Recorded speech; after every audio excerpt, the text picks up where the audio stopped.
In this tutorial, I'll be showing you how to calculate join purely using a Casio calculator. So when you are calculating a join, first of all, let me just quickly write the coordinates. So A, the coordinates of A, we're starting with nothing, minus 146, 347.32.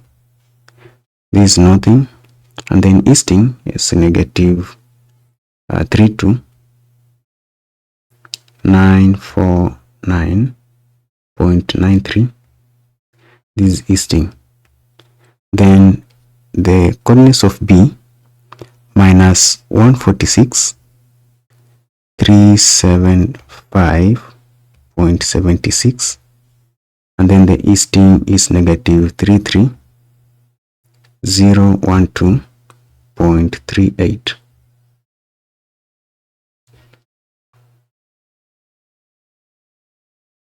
So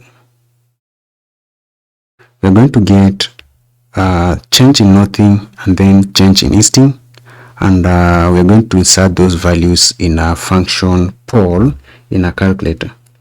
So for us to calculate the change in nothing between A and B, we are going to do the nothing of B minus the nothing of A. So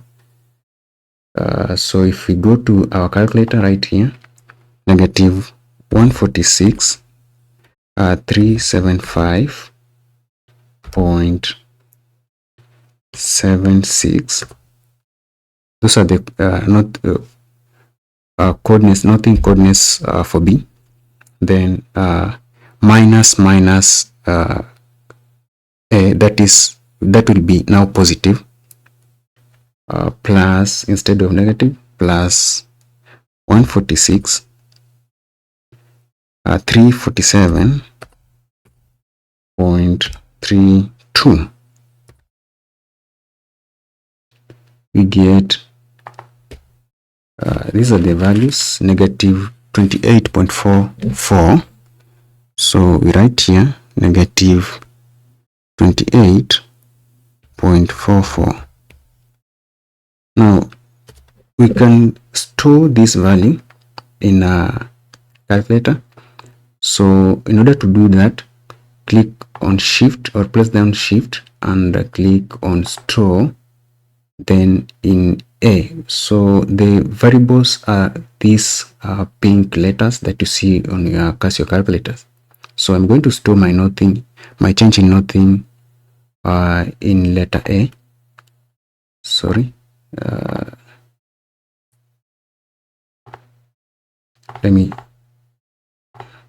sorry about that. Let me just repeat the process. Negative 146, 375.76 plus 146, 347.32. Now that's the value.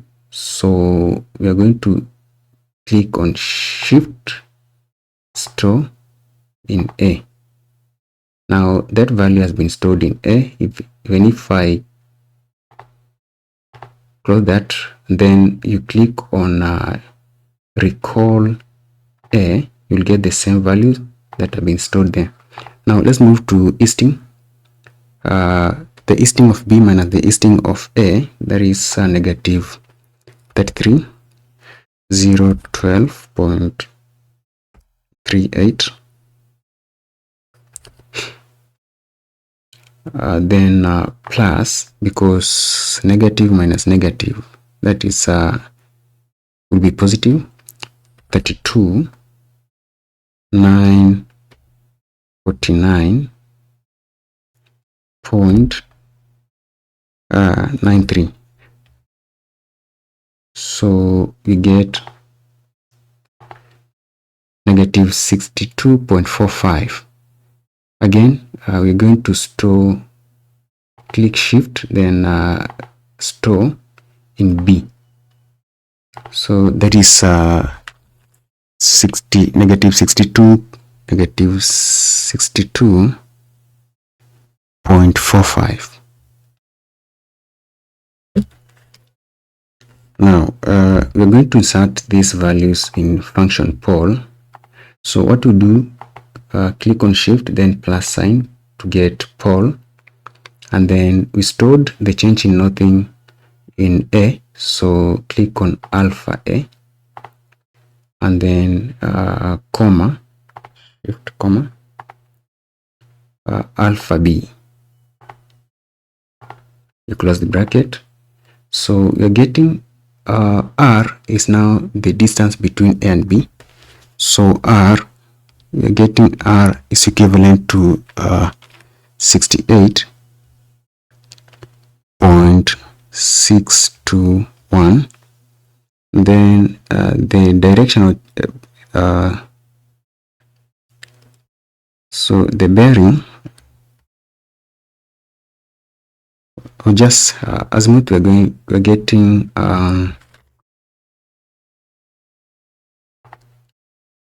if we scroll towards left, right, you can see we have negative 114.48 blah blah. So we're getting a negative value. Now if I close this, these values are normally stored either in X and Y or E and F. So if I recall, just recall X, you're getting the distance. Now if I recall Y, we're getting the value for azimuth. Now if you get a negative value, a negative bearing, we normally add 360. So I'm going to add 360 to that,